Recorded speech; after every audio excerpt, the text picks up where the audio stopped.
Hello friends, मैं doctor Kajal Mangukiya, practising gynaecologist since more than 15 years at Orchid Hospital and IVF centre सूरत।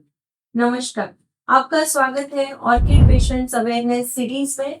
और friends, जैसे आप सभी को पता है कि जनवरी मंथ स्टार्ट हो गया है एंड न्यू ईयर 2024 हम सेलिब्रेट कर चुके हैं। तो आज मैं यह एक अपॉर्चुनिटी है मेरे पास कि जनवरी मंथ जो है it is celebrated as a cervical cancer awareness month. और आप अभी हम जो फॉक्सी के जो मेंबर्स हैं, यानी कि जो federation of obstetrician and gynaecologist of India, हम सभी कोशिश कर रहे हैं कि पूरे भारत देश को हम सर्वाइकल मुक्त कर सके। सो फ्रेंड्स, इसके लिए आज इस वीडियो के माध्यम से मैं आप सभी के जो भी छोटे मोटे क्वेरीज होंगे वो भी क्लियर करना चाहती हूँ और आप सभी को एक राइट डायरेक्शन में नॉलेज देना चाहती हूँ कि कौन से लोग सर्वाइकल कैंसर के अगेंस्ट वैक्सीनेशन ले सकते हैं। एग्जैक्टली सर्वाइकल कैंसर क्या होता है, कौन से लोग हैं जिनको हाई रिस्क कैटेगरी में हम रखते हैं, और यह जो वैक्सीनेशन है वह लेने के क्या क्या बेनिफिट्स होते हैं। आइए पहले तो मैं बताना चाहती हूँ कि सर्वाइकल कैंसर, सर्विक्स का मतलब क्या है। आप यहाँ पे देख सकते हैं कि यह जो है यह बच्चादानी यानी कि यूट्रस है। यह जो है यह बच्चादानी का मुख जिसे ग्रीवा या तो सर्विक्स कहा जाता है। यह वजाइना है और ये दोनों बाजू के फेलोपियन ट्यूब्स है और ये दोनों बाजू के ओवरीज है। तो बच्चेदानी का मुख यानी कि ग्रीवा का कैंसर, जिसे हम सर्वाइकल कैंसर कहते हैं। अभी सर्वाइकल कैंसर यह एक ही कैंसर है कि जो प्रिवेंटेबल है, और यह जो कैंसर है वह एक वायरस से होता है। और जो वायरस है उसका नाम है HPV यानी कि ह्यूमन पैपिलोमा वायरस। आप सभी को पता है कि कोविड का जो फेज गया, हम सभी ने ऑलमोस्ट सारे लोगों ने vaccination all over the world ले चुके हैं। फ्रेंड्स, जैसे कोविड एक वायरस से हो रहा था, वैसे ही सर्वाइकल कैंसर भी एक वायरस से होने वाला कैंसर है। तो फ्रेंड्स, आपको जानकर दुख होगा कि भारत देश में सर्वाइकल कैंसर का जो भार है, यानी कि एवरी ईयर 70 मोर देन 72,000 जो स्त्रियां हैं या तो जो फीमेल्स है उनकी मृत्यु होती है सर्वाइकल कैंसर से। प्रतिदिन 200 महिलाओं का सर्वाइकल कैंसर की वजह से मृत्यु होता है। और जैसे हम देखते हैं कि पर डे यानी कि प्रतिदिन 8 महिलाओं का सर्वाइकल कैंसर की वजह से मृत्यु होता है। और यदि मैं आपको यह सब नहीं, आपको जस्ट बताऊं कि एवरी 5 मिनट्स एक महिला का सर्वाइकल कैंसर की वजह से मृत्यु होता है। तो यह जो आपको मैंने स्टेटिस्टिक दिया है, यह सुनकर आपको भी और मुझे सबको ही दुख होता है कि यदि कोई ऐसा कैंसर है कि जो कैंसर हम प्रिवेंट कर सकते हैं, यानी कि उसके लिए यदि आप वैक्सीन ले लेते हो तो आपको ऑलमोस्ट वी कैन से कि यदि आपकी जो डॉटर्स हैं उनको अगर 9 साल से लेकर 14 साल के अंदर आप वैक्सीनेट करते हो तो we can prevent 100% cervical cancer. Friends, आपको देर नहीं करनी है। आपको मैं बताना चाहती हूँ कि कौन से पेशेंट होते हैं जिनको हाई रिस्क कैटेगरी में रखा जाता है। यानी कि जो भी फीमेल्स है जिनको मल्टीपल सेक्सुअल पार्टनर्स है, या तो जो भी मेल्स है जिनको मल्टीपल सेक्सुअल पार्टनर्स है, ऐसे पेशेंट बहुत ही हाई रिस्क होते हैं। Young age at first sexual intercourse, यानी कि आपकी यंग एज में आपका फर्स्ट सेक्सुअल इंटरकोर्स होता है तो आप हाई रिस्क कैटेगरी में आ जाते हैं। इवन कोई महिला को यदि कैंसर है, या तो जैसे हम इंजेक्शंस वगैरह होते हैं इससे भी यह स्प्रेड हो सकता है, यानी कि sexual and non sexual route of transfer होता है।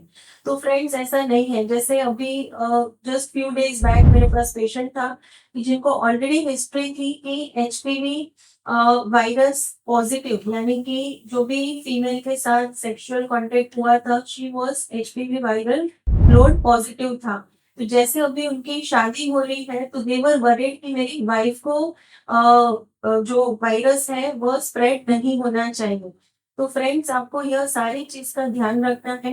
दूसरा कि काफी बार ऐसा मिथ हमने देखा है कि यदि हम कंडोम यूज करते हैं तो यह वायरस स्प्रेड नहीं हो सकता है, लेकिन इंटिमेसी से भी यह वायरस स्प्रेड हो सकता है।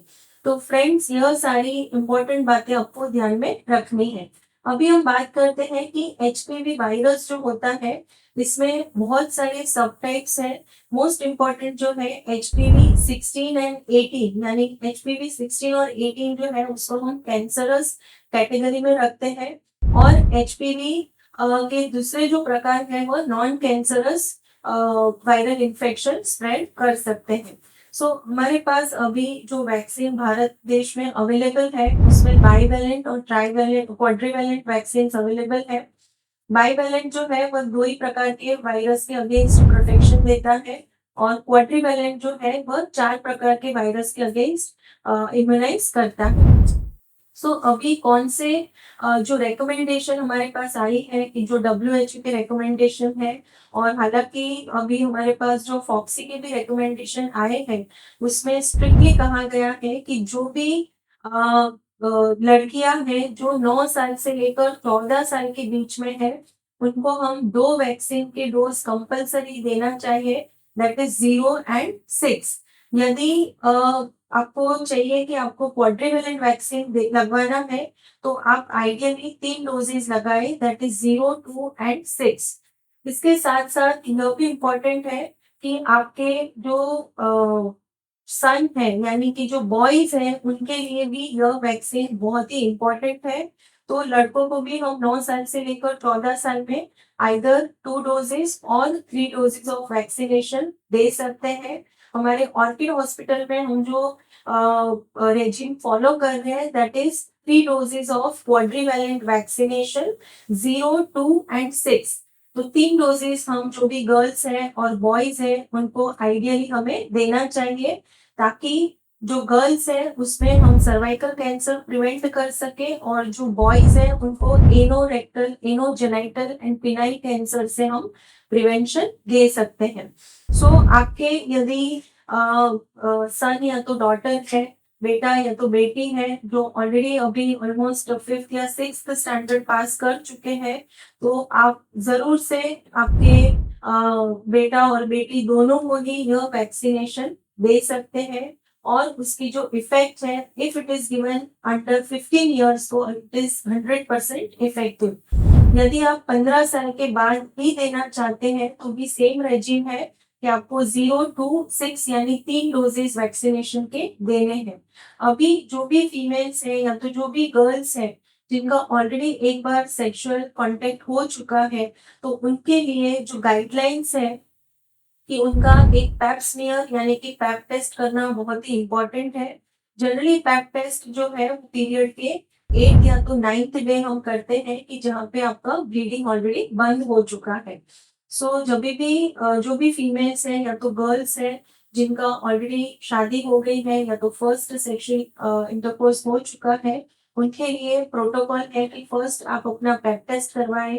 यदि आपका पेप टेस्ट नॉर्मल आता है तो आप वैक्सीन के 3 डोज ले सकते हैं। यदि आपका पेप टेस्ट का रिपोर्ट एबनॉर्मल आता है या तो कोई इन्फेक्शन आता है तो आप वैक्सीनेशन भी ले सकते हैं, और उसके साथ साथ एंटीबायोटिक्स का जो रेजिम होता है वो भी आपको दिया जाता है।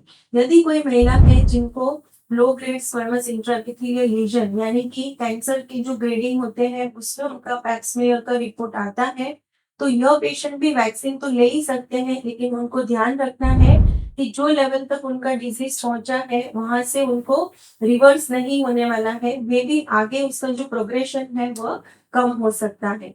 तो फ्रेंड्स, यह मैंने सारी जानकारी आपको दी है रिगार्डिंग सर्वाइकल कैंसर प्रिवेंशन। जो भी महिलाएं हैं at the age of 45 also आप वैक्सीनेशन ले सकते हैं। जब तक आपका यूट्रस आपके बॉडी में है तब तक आप वैक्सीनेशन ले सकते हैं, क्योंकि वैक्सीन लेने के कोई साइड इफेक्ट्स नहीं है, जो भी होने वाला है आपको फायदा ही होने वाला है। अभी हम बात करेंगे कि स्पेशल कंसिडरेशन। सपोज कोई महिला है जिनको फर्स्ट डोज वैक्सीन का ले लिया है और उसके बाद यदि वो प्रेग्नेंट होती है तो उनको क्या करना चाहिए। यदि आपने फर्स्ट डोज वैक्सीन ले लिया है और बाद में सेकेंड थर्ड मंथ में आप कंसीव करते हो, तो बाकी के 2 डोज आपको ड्यूरिंग प्रेगनेंसी नहीं लेना है, क्योंकि प्रेगनेंसी में वैक्सीन लेना कॉन्ट्रा इंडिकेटेड है। तो आपके बाकी के जो डोजेस हैं वो आप आफ्टर डिलीवरी ले सकते हैं। यदि आप बच्चे को फीडिंग करवा रहे हैं तो आप वैक्सीन के तीनों डोज ले सकते हैं। यदि कोई महिला है जिन्होंने फर्स्ट डोज ले लिया है और उसके बाद सेकेंड डोज अगर डिले हो जाता है कि may be second dose after 2 महीने के बाद लेना है, लेकिन अगर 1 महीना डिले हो जाता है तो एज इट इज आप अपने सारे डोजेज ले सकते हैं। लेकिन यदि आपको मोर देन 6 मंथ्स हो जाता है तो आपको सारे डोज रिपीट करने हैं। सो फ्रेंड्स, यह सारी जानकारी आपको मैं आशा रखती हूँ कि इस वीडियो के माध्यम से मिलेगी। और इन केस कोई भी क्वेरीज है तो आप जरूर से कमेंट बॉक्स में लिख दीजिए, और ज़्यादा से ज़्यादा लोगों को यह जो जानकारी अभी मैंने सर्वाइकल कैंसर प्रिवेंशन और वैक्सीनेशन के बारे में दी है, वो मैक्सिमम लोगों तक आप पहुंचाएं और यह वीडियो को मैक्सिमम लोगों तक शेयर कीजिए। Thank you friends once again.